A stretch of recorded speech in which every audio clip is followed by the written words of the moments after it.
Hello everybody, it's Jansource here. We like to focus on budget Magic the Gathering, and today I'm bringing you the first commander deck of Kamigawa Neon Dynasty, and today we're looking at Kodama of the West Tree. So Kodama of the West Tree is a 2-green legendary spirit with reach, and modified creatures you control have trample. Equipment, auras you control, and counters are modifications. And whenever a modified creature you control deals combat damage to a player, search your library for a basic land card and then put it onto the battlefield tapped. Then shuffle. So Kodama is a very powerful ramp effect. Very powerful. So let's say, for instance, you attack with two creatures that have modifications on them. You get not one land card, you ramp by 2 land cards. So that can produce an insane advantage for you as the game goes on. So that being said, I'd like to just preface saying that this is mostly a +1/+1 counter deck. It does have a few enchantments, enchantment auras, and it also has a few equipments. Not very many, but there are a few that I think are actually fairly significant. So that being said, let's start the show. First up, we have KODAMA-RAMA. First off, we have Kodama of the Center Tree. Its power and toughness are equal to the number of spirits you control, and Kodama of the Center Tree has Soul Shift X, where X is the number of spirits you control. Honestly, I would this would be the first one to be cut. This would be the first card to be cut out of this deck, just because it just doesn't have as much synergy as anything else. And if you want to upgrade this deck, I would highly suggest cutting this card out first. I just thought it would be really fun to have all the Kodamas in one in one deck now that all 5 are out. Granted, knowing Wizards, they might do Kodama of the Northeast, but we'll see what happens in the next few years. Next up, we have Kodama of the East Tree. It has reach, and whenever another permanent enters the battlefield under your control, if it wasn't put onto the battlefield with this effect, you may put a permanent card with equal or lesser converted mana cost from your hand onto the battlefield. This is an amazing card, just literally doubles up what your mana is worth, essentially. Just a really great card to have, and I guess it does bump Kodama of the Center Tree. Not that that has much to do with it. Kodama of the North Tree is also here. It's also a legendary spirit. It has trample, and it can't be the target of spells or abilities. So it has sort of pseudo shroud. We do have a few ways to spread +1/+1 counters to our entire board, so this isn't. It is a little bit inconvenient for us, but it's not terribly detrimental. I really like Kodama of the North Tree just because he's a threat. He'll always be a threat, and your opponents will have a harder time getting rid of him. Next up, we have Kodama of the South Tree. Whenever you play a spirit or arcane spell, each other creature you control gets +1/+1 and gains trample until end of turn. Honestly, this is probably the other Kodama that I would cut. This would probably be my second card to cut if you really want to add something else, like if you want a little bit more fighting spells, if you want like a Critterhoof Behemoth would go great into this deck because we're going wide, and then we're also ramping a ton. Literally any, or Finale of Devastation. The big green spell that you pay X. If X is more than 10, it wipes the board, and then you get to put stuff on. That would also fit really well into these decks. I like the ratio of creatures to other spells, so I would try to keep that similar, but if you change it by 1 or 2, it's not really going to make that big of a difference. Next up, we're going into our ramp. Kodama's Reach. Search your library for 2 basic land cards, reveal those cards, put one onto the battlefield tapped and the other in your hand, and then shuffle. So, it is a cultivate. I just think this is a little bit more flavor. If you want it flavorful than a normal cultivate, if you want to save a little bit more, just throw a cultivate in here. It really doesn't matter. Ronus's Monument, legendary artifact. Green creature spells you cast cost 1 less to cast, and whenever you cast a creature spell, target creature you control gets +2/+2 and gains trample until end of turn. I believe all, if not 99% of our creatures are green, so that shouldn't be an issue. That does reduce the cost for a little bit. It's not technically ramp, but the also added utility of just giving something trample or buffing something just a little bit more can come in pretty handy, not gonna lie. And then we have Ellison Herited. Taps and adds 1 mana of any color. If you control a creature with power 4 or greater, add 2 of that mana instead. This goes great because not all of our creatures are too terribly powerful when they come out onto the field, but with our modifications, our auras, and equipment, we should get there with no problem. And then we have Vastwood Surge. It has Kicker 4. When you search your library for 2 basic land cards, put them onto the battlefield tapped, then shuffle your library. If the spell was kicked, put 2 +1/+1 counters on each of the creatures you control. So this goes perfectly into this deck. Not only is it giving every creature on our field, if it is kicked, a modification, it's also getting us a little bit further away, or ahead of the game when it comes to ramp.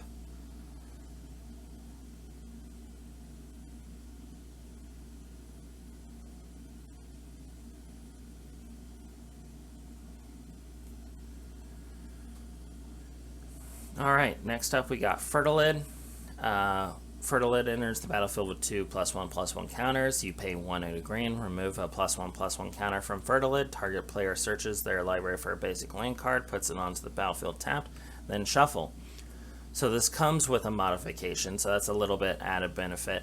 But since we're giving out +1/+1 counters, this is another way to routinely just thin out our deck and just spew a bunch of land cards onto the field.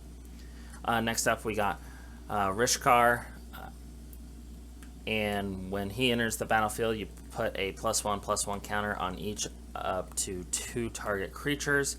Each creature you control with a +1/+1 counter has tap, add a green. This provides a humongous amount of mana depending on our board state.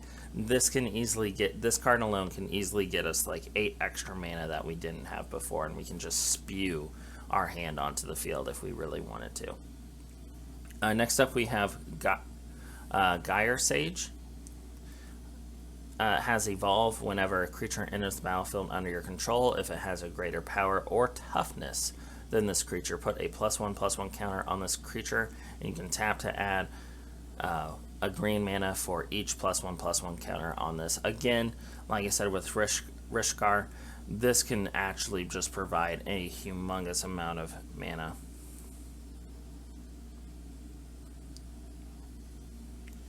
So it's a very good mana ramp card. Not necessarily, depending on our board state, we might not need it, but it is very good to have a backup ramp plan since things don't always get a hold of or go according to plan. So yeah, it's always good to have a backup plan to kind of get our game state going. Next up, we come up with card draw. Armorcraft Judge is fantastic in this deck. When Armorcraft Judge enters the battlefield, draw a card for each creature you control with a +1/+1 counter on it. Again, this is kind of dependent on board state, but usually this will get you 3 or maybe 4 cards on average. Beast Whisperer is just a really good draw card for green. Whenever you cast a creature spell, draw a card. Keeper of Fables, whenever one or more non-human creatures you control deal combat damage to a player, you draw a card. I believe there's not very many. Sorry, there's not very many humans, if at all. I can't really think of anything off the top of my head. So that makes Keeper of Fables even more efficient than what it usually is. And then another thing that I'd like to point out is that so far all of these card draw engines are also creatures you can then modify to produce even more ramp for you. And then next up we have Colossal Majesty. It is an enchantment that reads, at the beginning of your upkeep, if you control a creature with power 4 or greater, draw a card. It is honestly a very good card. Garruk's Uprising is also another option, but like I said, most of our creatures don't quite hit the 4 power that actually requires to trigger Garruk's Uprising. But this is slightly different because our modifications can then increase the power to get above 4. So it's a little bit different.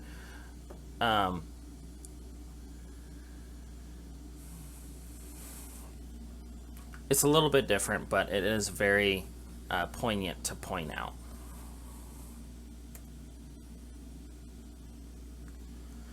Next up is Overwhelming Instinct. It's an enchantment. Whenever you attack with 3 or more creatures, draw a card. Again, this is dependent on the board state, but this is a very great card draw engine for this deck. We want to be on the offensive once we got our board established to get us the ramp that we want. Next up is Shaper's Sanctuary. Whenever a creature you control becomes the target of a spell or an ability an opponent controls, you may draw a card. This may just prevent people from wanting to spot removal your threats. I mean, if it's a big enough threat, they'll definitely spot removal it. But just the fact that you're going to get a card every time that they do that really de-incentivizes your opponents from doing that. Next up we have Mouth to Feed. You create a 3/3 green hippo creature token, and the aftermath says, which is casting the spell from your graveyard, then you exile it, draw a card for each creature you control with power 3 or greater. Again, that should be a majority of our cards, especially if they're modified. And then Shamanic Revelation, draw a card for each creature control, and then you can gain 4 life for each creature you control with power 4 or greater. Again, a lot of our creatures don't initially have that, but our +1/+1 counters, our enchantments, should get us there.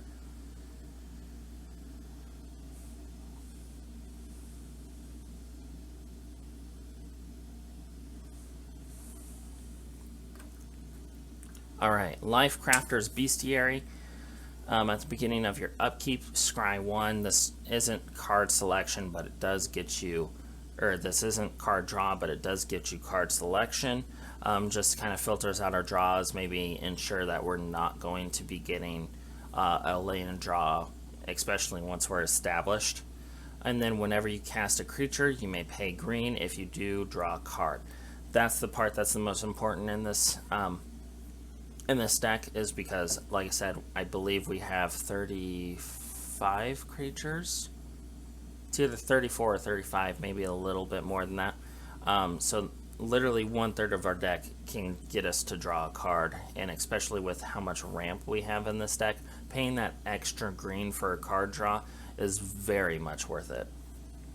And then we have Inspiring Call. Draw a card for each creature you control with a +1/+1 counter on it. Those creatures gain indestructible until end of turn. So,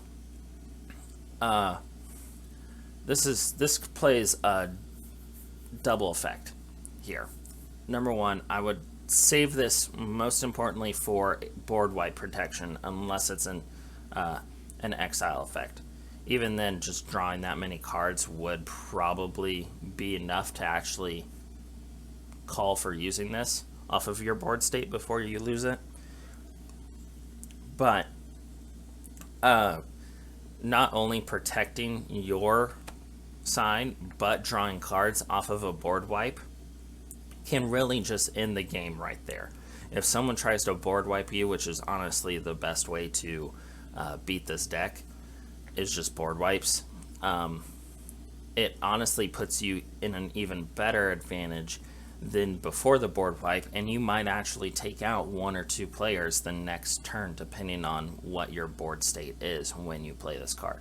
So not only is it a great draw spell, it also provides a little bit of protection and can possibly be a win condition if the circumstances are right. I wouldn't call on that the whole time, but I would try and keep this card for board wipe occasions.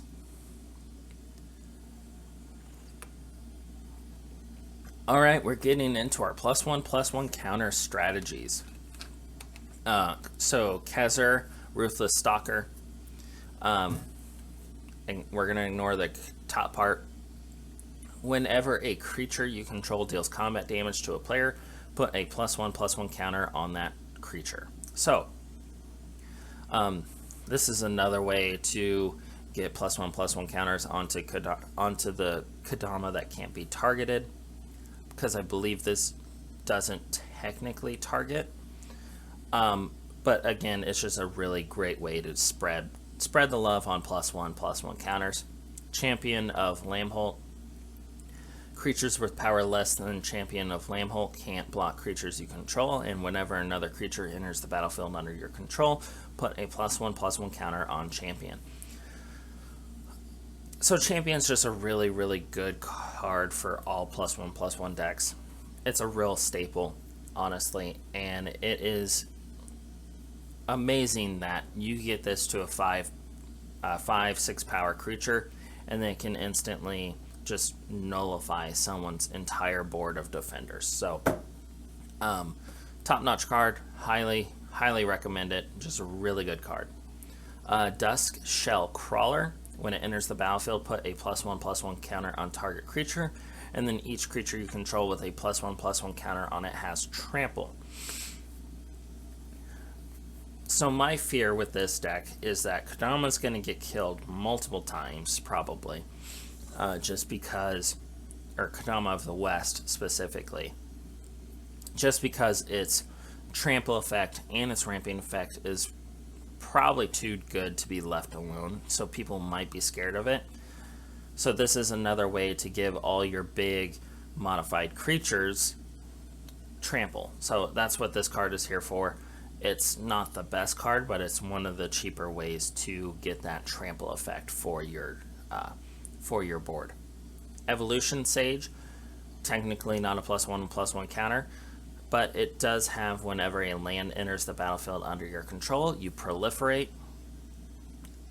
Again, depending on the situation, this could be huge, especially for this deck, but we'd have to see if anyone is playing a poison counter strategy.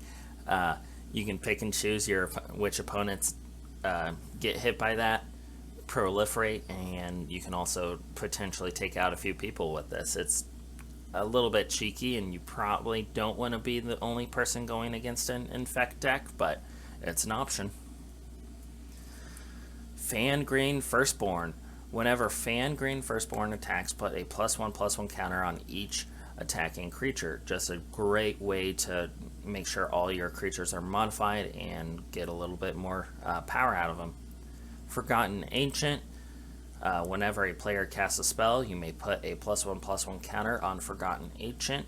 At the beginning of their upkeep, you may move any number of +1/+1 counters from Forgotten Ancient onto other creatures.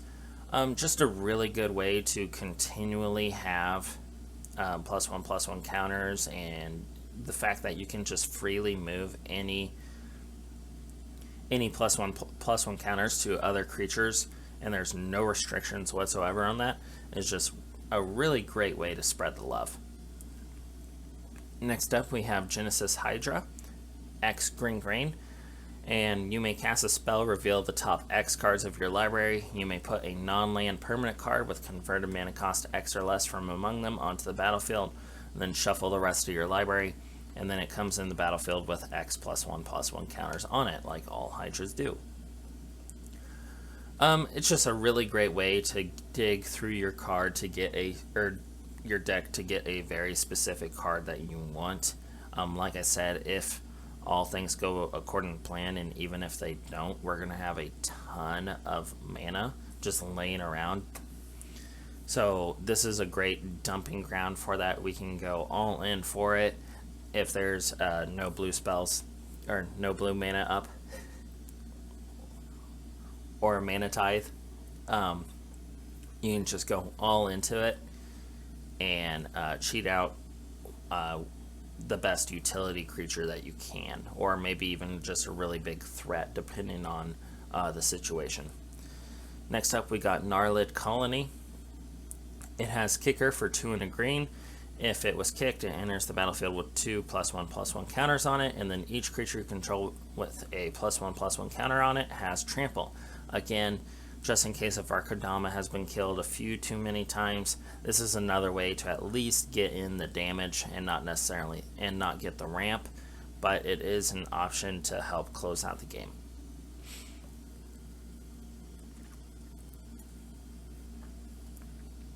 Herd Baloth. Sorry. Whenever one or more +1/+1 counters are put on this creature, you may create a 4/4 green beast creature token.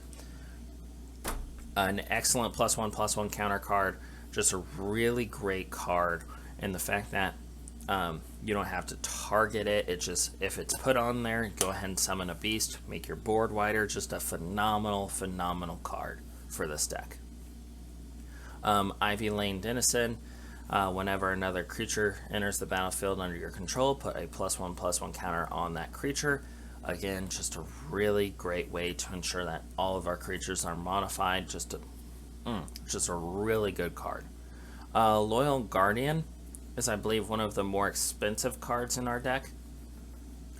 And it's a Rhino, has trample. At the beginning of your combat, if you control your commander, put a +1/+1 counter on each creature you control.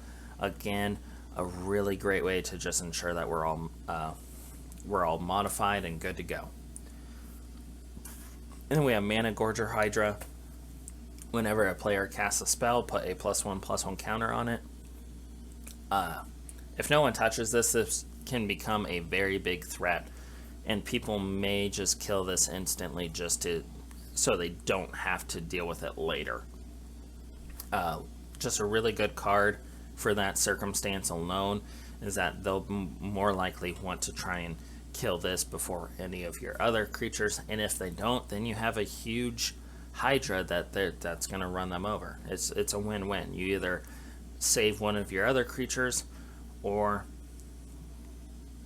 by presenting a more appetizing threat rather than a utility piece, is what I'm trying to say. And then that will and if they don't do that, then you can just run them over with a big Hydra. I mean, it's a win-win either way. Next up, we have Oran Reef Ooze. When it enters the battlefield, put a +1/+1 counter on target creature you control, and whenever it attacks, put a +1/+1 counter on each attacking creature with a +1/+1 counter. Again, just grows our board very significantly. Just requires a little bit more setup than a few of the other cards. Primeval Protector. It costs 1 less for each creature your opponents control, and whenever Primeval Protector enters the battlefield, put a +1/+1 counter on each other creature you control. So the only thing that slightly stinks about him is that he doesn't get a +1/+1 counter immediately himself, and therefore doesn't have trample. As a 10/10, that would be awesome if that was the case, but growing the rest of our board is really hard to complain about, I'm not gonna lie. And then we have Renata, Called to the Hunt. Renata's power is equal to your devotion to green. Like I said, all of our creatures are green, so that shouldn't be an issue. Each other creature you control enters the battlefield with an additional +1/+1 counter on it. So again, just ensuring that at least a majority of our board has those +1/+1 counters, and can therefore be given trample with Kodama of the West. Scavenging Ooze is next. Pay 1, exile target card from graveyard. If it was a creature, put a +1/+1 counter on Scavenging Ooze, and you gain 1 life. Just a really nice way to get +1/+1 counters, and also do a little bit of graveyard hate against those reanimation decks, or maybe those spell slinger decks who are trying to use Mizzet's Mastery. Just a really good way to prevent certain key strategies from going off, and I highly recommend this card, especially for the price. It's like 50 cents at most. Next up, we have Thundering Nightmare. It has Soulbound, and as long as Thundering Nightmare is paired with another creature, each of those creatures has, whenever an opponent casts a spell, put a +1/+1 counter on this creature. Again, an amazing effect. We just talked about this with Mana Gorger. It turns not only Thundering Nightmare into a huge threat like Mana Gorger Hydra, but also it can also be put on another card to also become a huge instant threat like that. So it's just a very good card. The only downside is if they get rid of one, it kind of takes away the potential of Thundering Nightmare or whoever it targeted. Tuskar Captain. It has Outlast, so you can pay 1 and tap to put a +1/+1 counter on this creature, and then each creature you control has, or with a +1/+1 counter on it, has Trample. Just a really good card in general. Again, another way to give Trample to all of our +1/+1 counter strategies, and it can give itself a +1/+1 counter at the cost of 1 and a delayed attack. Honestly, comes in pretty handy, just to at least get the ball rolling on some of our +1/+1 strategies. And then next up, we have Voracious Hydra, which I believe is not the most expensive. I believe it's floating around $2. It has X green, it has Trample already, and whenever it enters the battlefield with X +1/+1 counters on it, and then you can choose one. Double the number of +1/+1 counters on Voracious Hydra, or it fights target creature you don't control. So it can be a key piece of removal for a utility creature, or it can just become a humongous threat. More than likely, you're going to want to do the free fight spell, is what I would recommend, but every now and then you might just need a really big, beefy Hydra. Wildborn Preserver has Flash and Reach, and whenever another non-human creature enters the battlefield under your control, you may pay X, and when you do, put X +1/+1 counters on Wildborn Preserver. We're going to have a ton of mana. You can literally flash this in right before your upkeep, or the end step of the turn before you, and then play something else, and then get a huge elf archer ready to attack at the very beginning of your turn. It's just a very good card for this deck. It can get huge and can come out of nowhere. Wildwood Scourge. X and a green. It enters with X +1/+1 counters on it. And whenever one or more +1/+1 counters are put on another non-Hydra creature you control, put a +1/+1 counter on Wildwood Scourge. The only downside of Wildwood Scourge is that it usually doesn't have Trample. It doesn't matter how big it is. If you can block it with a 1/1, it kind of sucks for a big creature. So the fact that Kodama gives Trample, and then we have 3 other creatures who can give +1/+1 counter creatures Trample, this really starts becoming a larger threat than most people give it credit for. The only downside is that we do have a few Hydra creatures in there. Granted, I believe we're up to 4 at this point, so it's not likely that will be an issue, but you do have to remember that you don't get a +1/+1 counter for this being on your other Hydras, if that makes sense. Next up, we have Strength of the Pack. Put 2 +1/+1 counters on each creature you control. Again, depending on the situation, this can be an in-game board or an in-game right before an Alpha Strike. It's just a really good card, a really great way to ensure that all of our creatures are modified. And like I said, depending on the time, this could easily win us the game depending on the situation. Next up, we got Strength of the Tarjuru. It has a multi-kicker 1. It's also an X green. Choose target creature, then choose another target creature for each time the spell was kicked. Put X +1/+1 counters on each of them. So, depending on what you're wanting, if you want to instantly give something a huge amount of +1/+1 counters as a combat trick, you can feel free to do that. Or if you want to spread the love, you can also do that. So it's a very versatile card that I would highly recommend having. It's just a little bit unique because it is instant, and it just gives you, like I said, the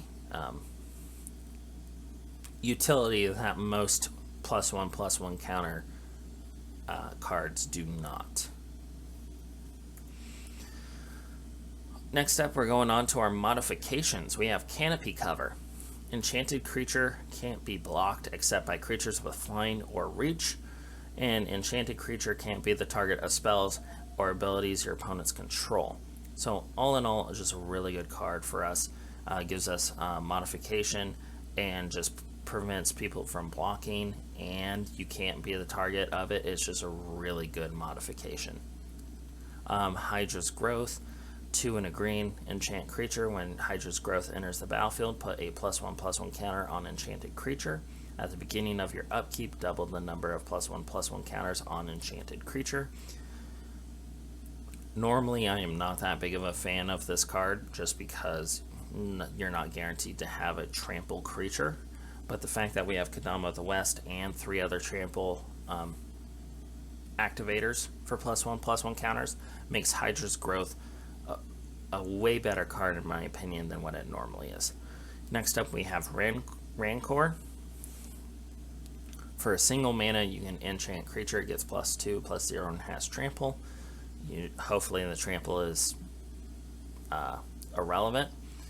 And when it is put into the graveyard from the battlefield, return it to its owner's hand. So this is a reusable modification. That's why it's in this deck, just because you can constantly reuse it, constantly get more value out of it, constantly hopefully ramp off of it. It is just a really good card. Next up, we have Snake Umbra. Enchant creature has +1/+1, and when this creature deals damage to an opponent, you may draw a card, and it also has totem armor. The most important thing, in my opinion, is the totem armor. The potential to draw a card is fantastic, but honestly, I would put this on one of your bigger threats, or I would put it on your Kodama of the West or another trample activator, maybe a key utility creature. It just has so many options for a protection spell. Just highly recommend it. Next up, we have Spider Umbra. Enchant creature. Enchanted creature gets +1/+1 and has reach. Again, more importantly, it's the totem armor we're worried about. Literally protecting someone from getting spot removal is huge. Highly recommend it. Strata Scythe. It has imprint. Whenever Strata Scythe enters the battlefield, search your library for a land card, exile it, then shuffle your library. Equipped creature gets +1/+1 for each land on the battlefield with the same name as the exiled card. Oh boy. So what we do is you target a forest, exile that, then more than likely we're going to have 8 to 10 forests on the field. So this is literally anywhere from, realistically, by the time that we play even if we play this turn 3, earliest that we can, that's still a +3/+3 effect. Plus, if we have Kodama on the field, it also gets trample. So this just becomes a huge threat. It remains a huge threat, and people might actually just have to get rid of this scythe with a artifact hate card. As dumb as that sounds, just because of how ridiculously strong this card is in this particular deck, because we are running mostly basic land cards for Kodama's sake and for this scythe. Swiftfoot Boots, equip creature has hexproof and haste, has equip 1. You might, like I said, put this on a key utility creature, maybe put this on Kodama of the West. Just a really good protection spell. The haste is not exactly what I want off of it, but it does give you the ability to equip it onto a creature you just summoned, get trample, and go from that direction. Next up, we have Eater of Virtue.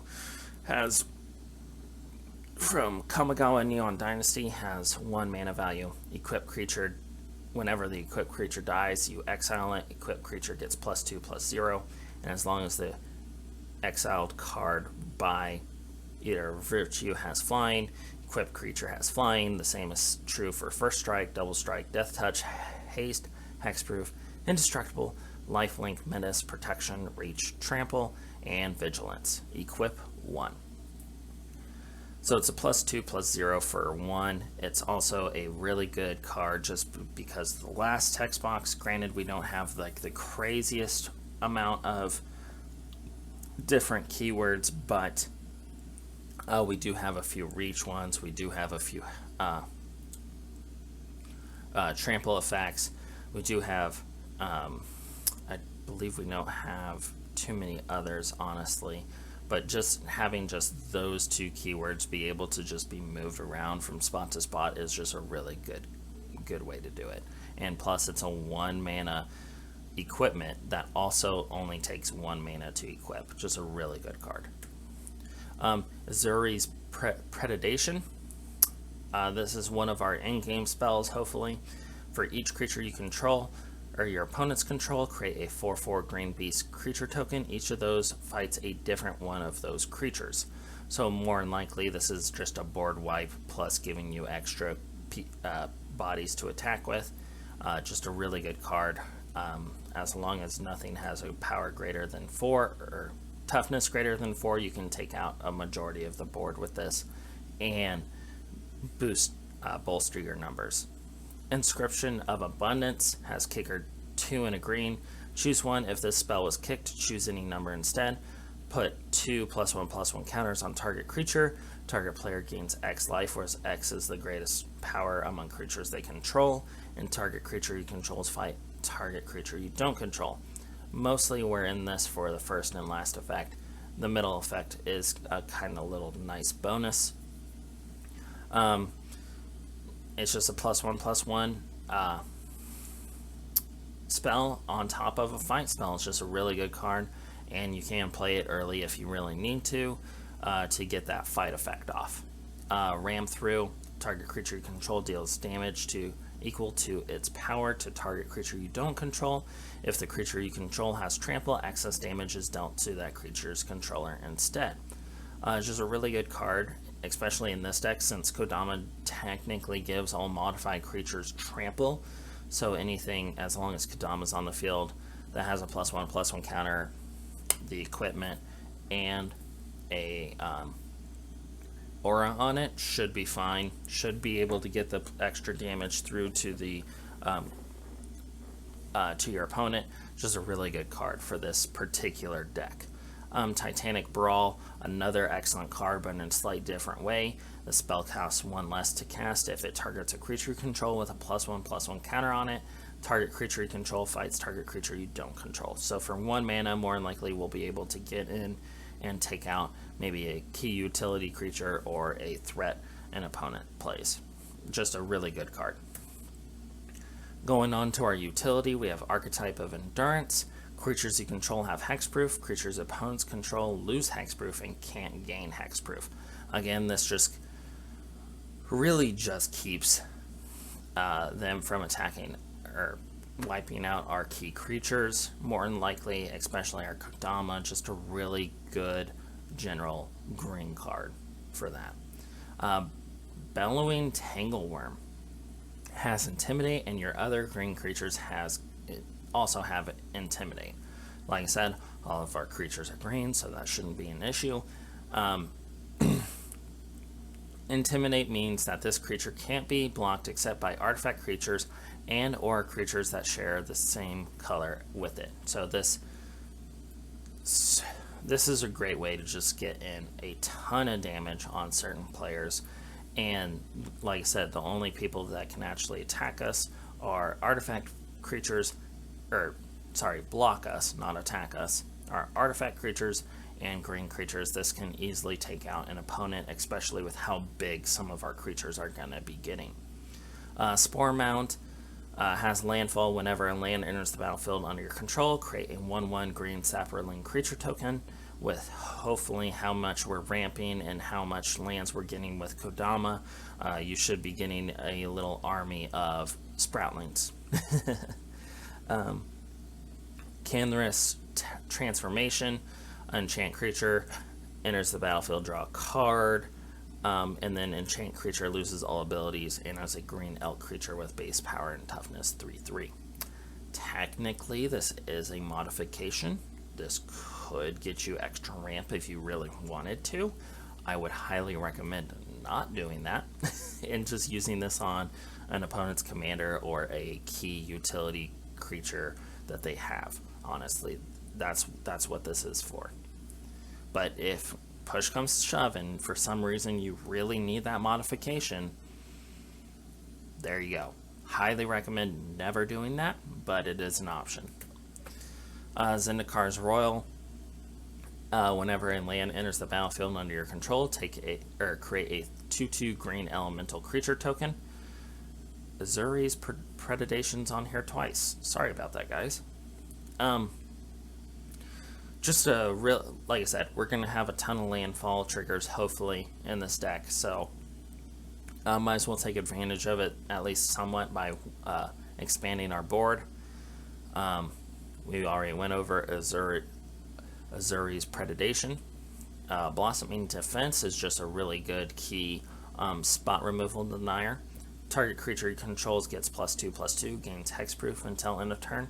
Also just gives a really good combat trick if necessarily needed. And then Return to Nature, you choose one, destroy target artifact, destroy target enchantment, and exile target card from a graveyard. This doesn't do a whole lot, honestly, but the fact that it can be used in a variety of different ways is the reason why I like to return to nature all the time, is just because it gives you so many options. Someone has a Paradox Engine, 2 CMC, just kill it. Someone has Overwhelming Splendor, 2 CMC, just get rid of that. Someone's trying to reanimate a Blightsteel Colossus or Turgid off of the out of their graveyard, bam, 2 CMC, there goes their reanimation spell. It's just a really good versatile card that I love, just for 2 CMC, just to be able to do all that. Next up we have Wrap and Vigor. Regenerate each creature you control. Just a really great way to protect your entire board in case of a board wipe. Just a really great card. This, I believe, is another fairly expensive card for this deck. I believe it's around $2, or not quite $2. Next up we got Mosswort Bridge. It has Hideaway. This land enters the battlefield tapped. When it does, look at the top 4 cards of your library, exile 1 face down, then put the rest on the bottom of your library.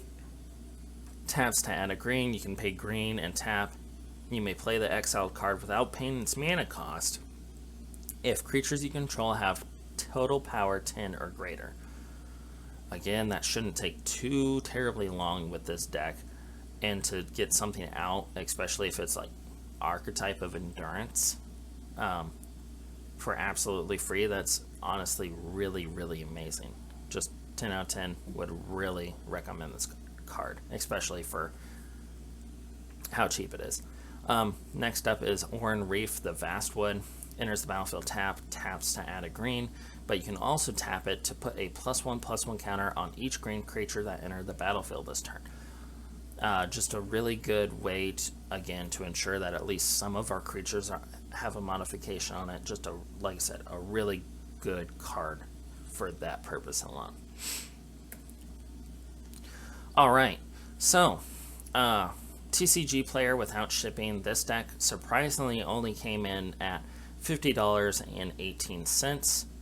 I thought it would be a little bit harder to get a Kodama of the West tree to be a fairly competent deck, considering that it is a floating around, I think, a $14 card. Just honestly, just really surprising that I wouldn't have thought that we would have got here. Next up, we have Card Kingdom's price, which is $76.37. That is a little bit higher, but like I said, depending on the shipping from TCG player, that might actually be a little bit better of a deal. It just depends. Kodama of the West is, like I said, a $14 or $15 card at the moment. I would probably wait maybe a month, unless you just really want this deck, then obviously go for it. But if you're just looking to add Kodama of the West to a different deck, I would maybe wait a month or so, wait for the hype to die down, buy the card then as soon as it hits under $10, because it's such a good card for any green equipment deck, any aura deck, or any +1/+1 counters all in green, that this will become a staple. And since it's a mythic, it's gonna stay at least fairly pricey. So I would recommend, if anything, if this card goes under $10, scoop it up, because like I said, right now I think it's a little bit overcosted, but that's just me. So the average cost is actually unknown. There's 0 deck data on this, which is fairly disappointing, but it's very understandable for a very brand new card that technically isn't even released yet. So it's kind of hard to say how we did on value. I think that we did pretty good, because there's so many cards that I would have loved to put into a +1/+1 counter deck. The Ozolith would be a great one. Hardening Scales, but the Ozolith's $14. The Hardening Scales is, I believe, a $9 enchantment. There's so many cards that I would have loved to put in this. A bigger win condition, such as Craterhoof Behemoth, would have been great, or something like that. But